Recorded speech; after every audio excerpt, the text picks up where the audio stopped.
My name is Pushpendra Saini. Once again, I came with a very interesting tutorial. In previous video, I have tell you like how you can open the navigation link and how you can use the navigation stack. So in this today video, I will tell you how you can open a different view after click on the list. Okay, so let's understand and start with that. Okay, so first of all, I'm going to delete this player list. Okay, and I have already created the navigation items and a menu. Menu means on which view I have to open. So A, B, C, D.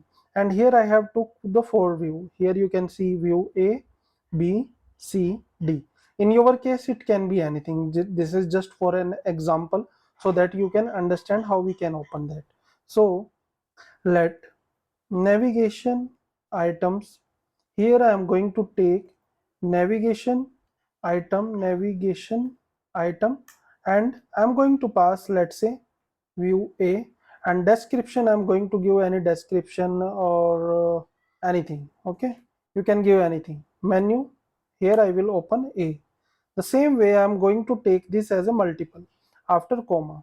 So here view A, this I will replace B, view B, C, sorry, it's C, it's D, and this is also C and D.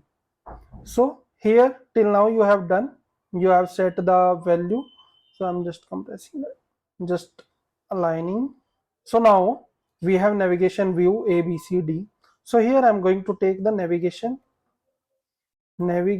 items, and here item navigation link will be item, it will be item, and value also will be item dot name. So now we have done on the navigation link, we are showing the name, and item we are bypassing the type of the navigation link. So here you can see view A, B, C came. Here I'm going to select view. Now dot navigation destination, same line for navigation items, navigation item dot self destination, I can say item. Okay, and here I have to give the name, like here I will use the switch case statement. Here item dot menu, and after that case, let's say A. So A, in A, what view I have to open here? A view. Okay, then default we can break this, and we have the various case also. So it will be for B, here also B, it will be case for C, and this will be C, and if user click on D, then there will be D. So D. Now after doing that, default is not required because we are covering all the 4 cases. Now if I remove that, then you will see there is no error coming, and if I click on view A, then you will see hello world A, and if I click B, then hello world B, then same way D and C. So this is how you can open.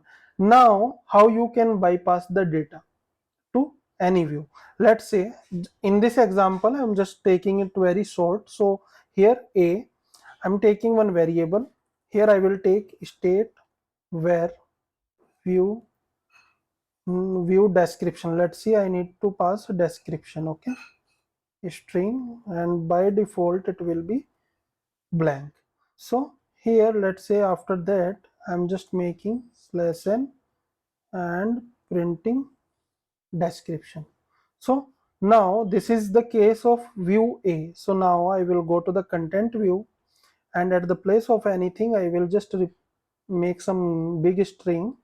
So here I will take some lorem impusum to understand, okay, it is working fine. I will copy, I will paste here, and here view description I will pass item dot description. So once it is done, then here we can see it's a description. Yes, so once it is done, then if I click on view A, then you can see the lorem impusum text is coming over here, whatever I'm passing from this. So like that you can control, you can manage multiple views. So I hope you are very clear about this video, and if you have any doubt, then please put into the comment box and write your query. I'm here to answer you for your all the query. Thank you so much for watching this video. Keep engaging. Please subscribe my YouTube channel. Have a great time. Bye bye.